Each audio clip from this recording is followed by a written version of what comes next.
Founders day at Podar Jammu kids Ankleshwar. Podar Jammu kids Ankleshwar ખાતે 99th foundation ડેની ઉજવણી કરવામાં આવી હતી. પોદાર એડ્યુકેશન જે 1927થી શૈક્ષણિક સંસ્થા તરીકે કાર્યરત છે. આ ટ્રસ્ટના ફાઉન્ડર શ્રી શ્રેષ્ઠ આનંદીલાલ પોદાર, શ્રી જમનાલાલ બજાજ, શ્રી પંડિત મદન મોહન માલવીય હતા.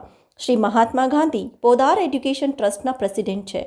દરેક બાળકને પાયાનું તથા યુનિક શિક્ષણ આપવું, જેનાથી બાળકનો બૌદ્ધિક, શારીરિક, સોશિયલી તથા ઇમોશનલી વિકાસ થાય, તે હેતુને ધ્યાનમાં રાખી પોદાર એડ્યુકેશન ટ્રસ્ટની સ્થાપના કરવામાં આવી.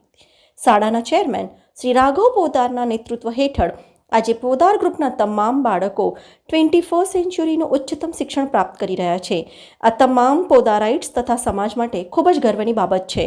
આમ આ પ્રસંગે બાળકો તથા તમામ શિક્ષકગણોએ ખૂબ જ ઉત્સાહપૂર્વક શાળાના 99th ફાઉન્ડેશન ડેની ઉજવણી કરી હતી.